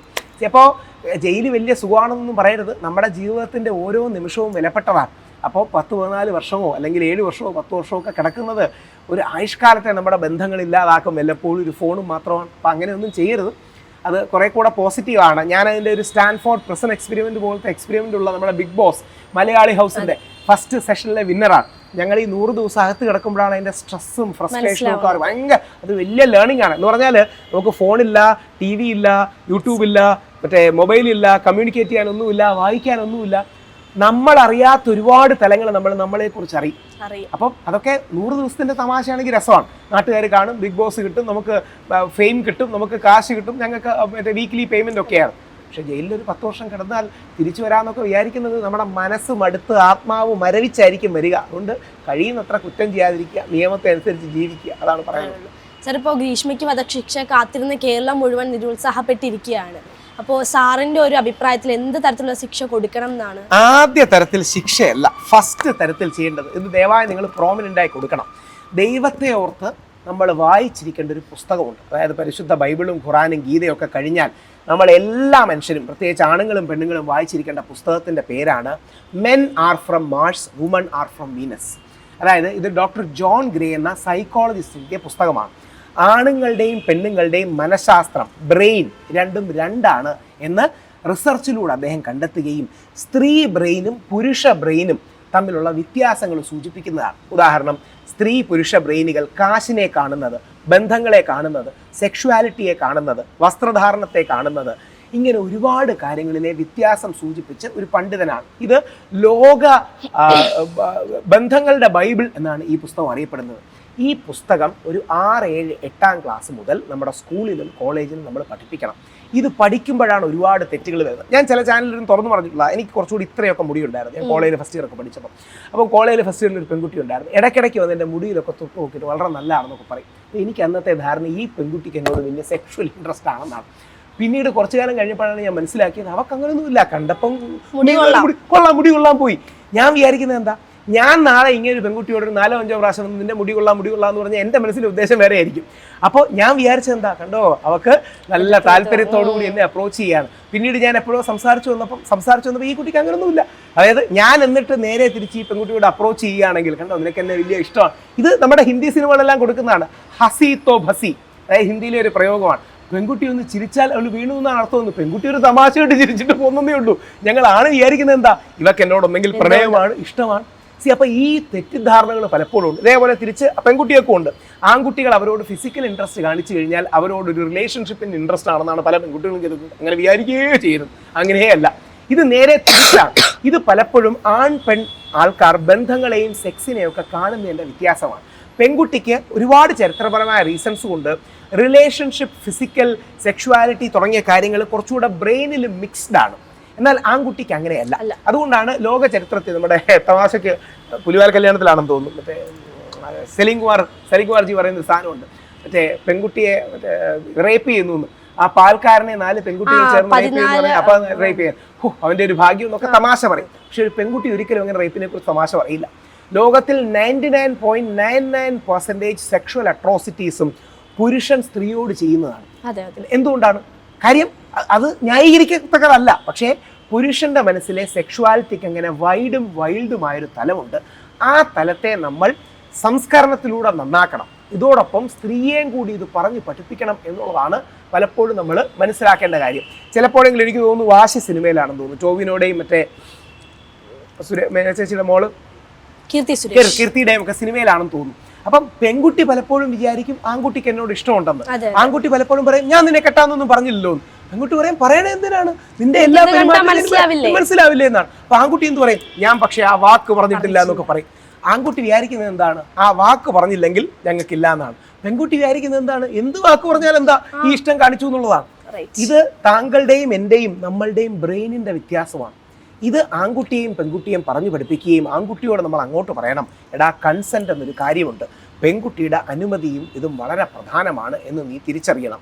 തിരിച്ച് പെൺകുട്ടിയോട് മോളെ, ആൺകുട്ടികൾക്ക് പലപ്പോഴും ഇങ്ങനെ വൈഡായിട്ടാണ് അവരുടെ ഒരു സെക്ഷുവാലിറ്റി ഉള്ളത്, കുറച്ചുകൂടെ ഫോക്കസ്ഡും പേഴ്സണലൈസ്ഡും റിലേഷൻഷിപ്പിനുള്ളിലുള്ളതുമാണെങ്കിലാണ് നിനക്കും അവനും നല്ലത് എന്ന് പറയുന്ന രീതിയിലാണ് നമ്മുടെ സിനിമകളൊക്കെ തരുന്നത്. ഇപ്പം ബാഹുബലി എനിക്ക് ഏറ്റവും ഇഷ്ടപ്പെട്ട സിനിമയാണ്. ബാഹുബലിയിൽ തമന്നയുടെ പുറകെ നടന്ന് പ്രഭാസ് എന്താ പറയണേ, വസ്ത്രാക്ഷേപം ചെയ്യുകയും മറ്റും ചെയ്യുന്നത് എന്തോ അവൾക്ക് ഇഷ്ടപ്പെടുന്നു, അവർക്ക് എന്നിട്ട് ഇഷ്ടപ്പെടുന്നു എന്നും കൂടെ കാണിക്കുന്നുണ്ട്.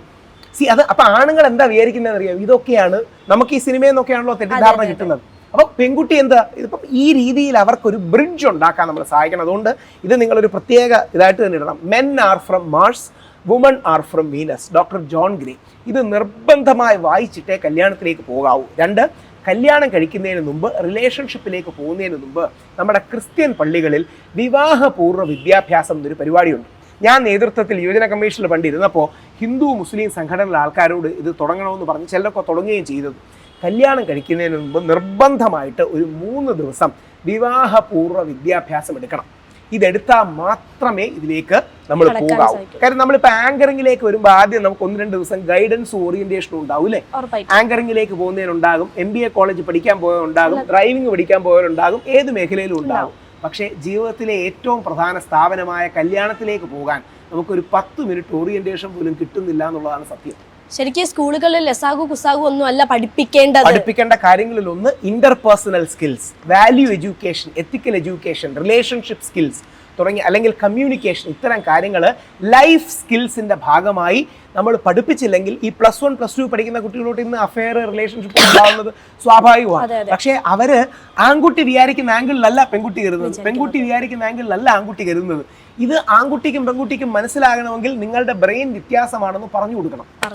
ഈ പറഞ്ഞു കൊടുക്കലിലൂടെ മാത്രമേ ഇവരെ കണക്ട് ചെയ്യാൻ കഴിയൂ. അതുകൊണ്ട് നിർബന്ധമായിട്ടും ശിക്ഷയല്ല, ഈ പുസ്തകം എല്ലാവർക്കും ഗിഫ്റ്റായി മേടിച്ചു കൊടുക്കുകയാണ് പ്രധാനം. അപ്പം നമ്മൾ ഗ്രീഷ്മയുടെ ശിക്ഷയെ കുറിച്ചിട്ടാണ് പറഞ്ഞു വന്നത്. അപ്പൊ ഗ്രീഷ്മയ്ക്ക് എന്ത് ശിക്ഷ? ഗ്രീഷ്മയ്ക്കും എനിക്ക് തോന്നുന്നു ഗ്രീഷ്മയ്ക്ക് ജീവപര്യന്തം എന്തെങ്കിലും ആയിരിക്കും കിട്ടുന്നത്. ഗ്രീഷ്മയോടും ആരെങ്കിലും ഒന്ന് നന്നായി പറഞ്ഞു കൊടുത്തത്, അതായത് ഇപ്പൊ ഷാരൻ അവളെ വിട്ടുപോകുന്നില്ല എന്ന് പറഞ്ഞു എന്നുള്ളതാണ്. ഗ്രീഷ്മയോടും കുറച്ച് സീരിയസ് ആയി ഷാരൻ്റെ അമ്മയോട് സംസാരിക്കുക, ഷാരൻ്റെ വീട്ടിൽ സംസാരിക്കുക, ആൻറ്റി എനിക്കിത് പറ്റില്ല, എനിക്ക് എൻ്റെതായ പ്രശ്നങ്ങളുണ്ട്. ഷാരൻ്റെ അമ്മ എന്തായാലും ഷാരനോട് പറഞ്ഞാൽ കുറച്ചുകൂടെ കേൾക്കാനുള്ള ടെൻഡൻസിയും മറ്റുമുണ്ട്. അപ്പോൾ അതില്ലാത്തതുകൊണ്ടാണ് അവർക്ക് ഈ പ്രശ്നം വരുന്നത്. അപ്പൊ ഇത് നേരെ തിരിച്ച് ആൺകുട്ടിക്കും അതുപോലെ അങ്ങനെ പറഞ്ഞു കൊടുക്കാൻ നമുക്ക് കരുതുന്ന ഒരു സ്പേസും മറ്റും ഉണ്ടാകണം. വിദ്യാഭ്യാസം അല്ലെങ്കിൽ എഡ്യൂക്കേഷൻ ആൻഡ് അവയർനെസ് ആണ് പ്രധാനം.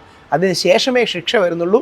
ഗ്രീഷ്മയ്ക്ക് ഇൻ ഓൾ പ്രോബബിലിറ്റി നമ്മുടെ തൂക്കുകയറ് കിട്ടില്ല, പകരം ജീവപര്യന്തമായിരിക്കും കിട്ടുന്നത്. കാര്യം ബച്ചൻ സിംഗിന്റെ കേസിലാണത് വരുന്നത്. അപ്പോൾ അതിൻ്റെ റെയറസ്റ്റ് ഓഫ് റെയറിലേക്ക് ഇത് ഫിറ്റ് ചെയ്യുമെന്ന് ഹൈക്കോടതി വിധിക്കുമെന്ന് തോന്നുന്നില്ല. അത് ഷാരോണിന് നീതി ആയിരിക്കുമോ?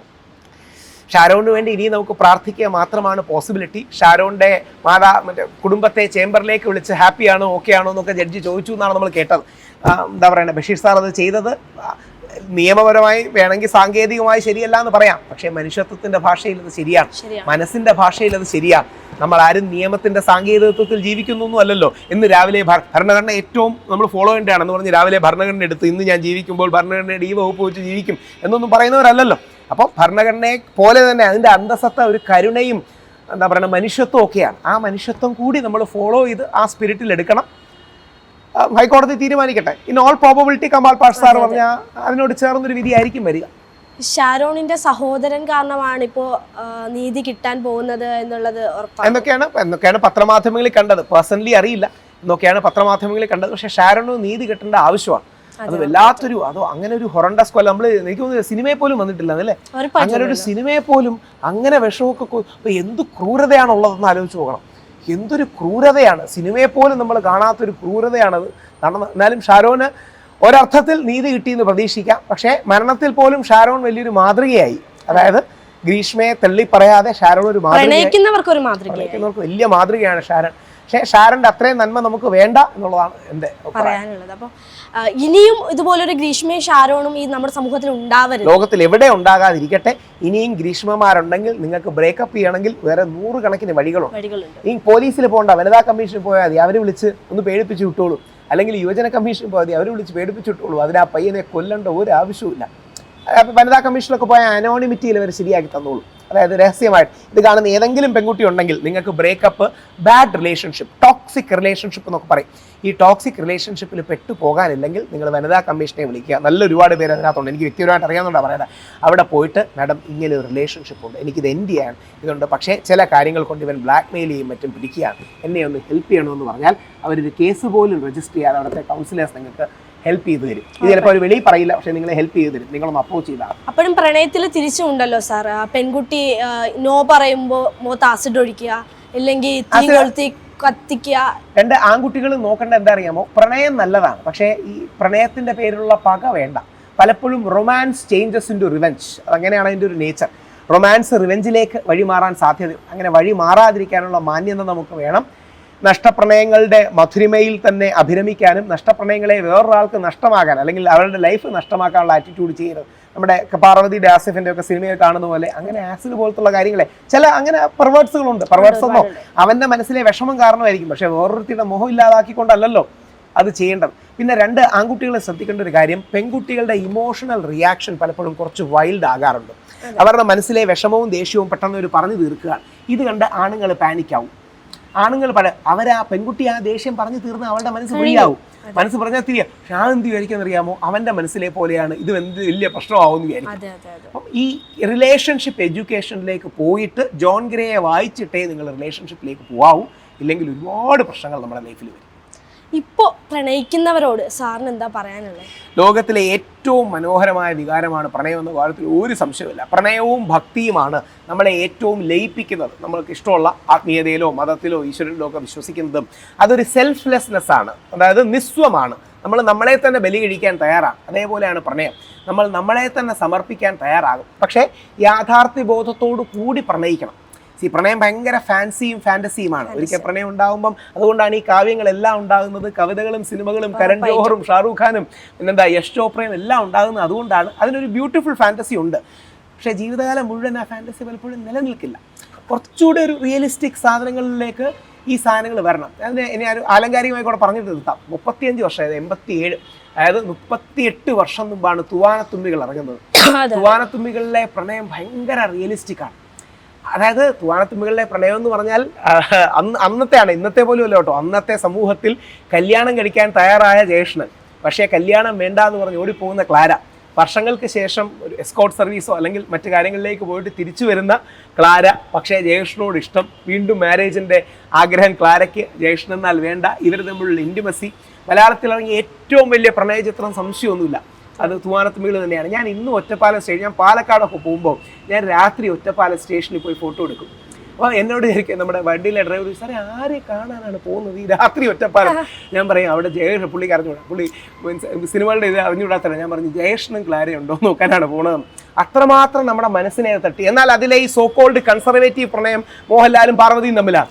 പക്ഷേ തൂവാനത്തുമ്പികൾ കൾട്ട് ക്ലാസിക് ആകുന്നത് ആ പ്രണയത്തിൻ്റെ പോരായ്മയും പ്രശ്നങ്ങളും പോസിറ്റീവും നെഗറ്റീവും എല്ലാം കൂടെ ചേർന്ന് വളരെ റിയലിസ്റ്റിക് ആയ ഒരു ഡെപ്ത് തൂവാനത്തുമ്പികളിലുണ്ട് എന്നുള്ളതുകൊണ്ടാണ്. അപ്പോൾ ചില പ്രണയങ്ങൾ അങ്ങനെയാണ്. എല്ലാ പ്രണയവും നമുക്ക് ലഭിക്കണമെന്നില്ല. അത് മനസ്സിലാക്കിക്കൂടെ നമ്മൾ പ്രണയിക്കണം. ആ പോസിറ്റീവുകളെ don't cry because it happen, smile because it happen എന്ന് പറയാറുണ്ട്. നിങ്ങളത് കരയണ്ട.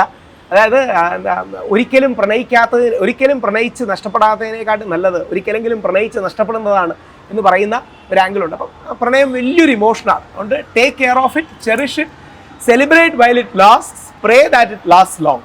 But that's nature's or God's choice. അപ്പോൾ സാർ, പ്രണയങ്ങൾ ഇനിയും ഉണ്ടാവട്ടെ, പക്ഷേ ഗ്രീഷ്മയും ഷാരൂണും പോലെ ഇനിയും ഉണ്ടാവാതിരിക്കട്ടെ. കാഷായങ്ങൾ ഉണ്ടാകാതിരിക്കട്ടെ. ഒരുപാട് സന്തോഷം.